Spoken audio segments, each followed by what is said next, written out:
Les fonds souverains sont devenus des acteurs très importants dans le paysage de droit des sociétés, très importants de par leur volume. Ce sont des acteurs qui, ces dernières années, n'ont cessé de grandir et qu'il faut donc nécessairement prendre en compte.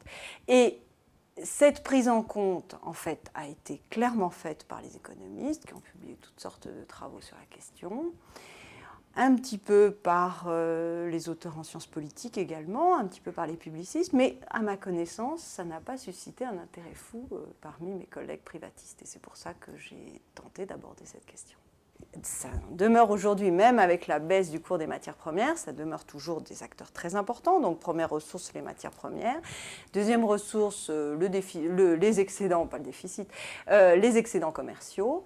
Des pays comme la Chine, par exemple, qui ont des excédents commerciaux très importants et ils en ont beaucoup de fonds. Beaucoup de fonds, mais ils ne sont pas les seuls à avoir beaucoup de fonds. Ça n'est pas une spécificité. Leur spécificité, c'est que avec ces fonds très importants, ils ont décidé de faire des investissements à l'étranger, des investissements pratiquement toujours, à quelques exceptions près, minoritaires.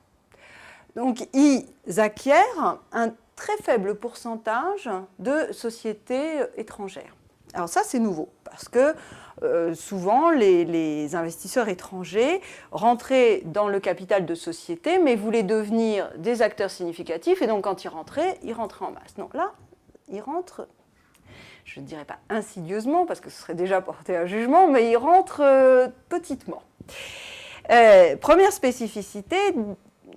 Deuxième spécificité, c'est qu'ils annoncent, alors c'est le plus souvent vrai, ils annoncent un souhait d'avoir une politique très pérenne et très stable. Ils ne rentrent pas pour faire un investissement ponctuel, ils rentrent pour rester très longtemps. Ce qui est quand même, dans notre contexte actuel, plutôt original.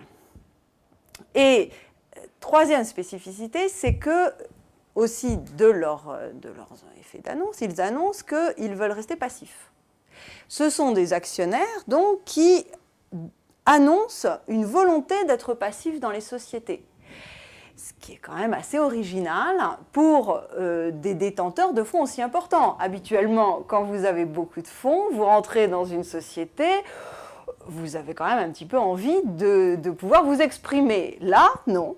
Donc, trois spécificités, participation faible, stable et volonté de rester passif. Donc ce sont des acteurs nouveaux, oui, je pense.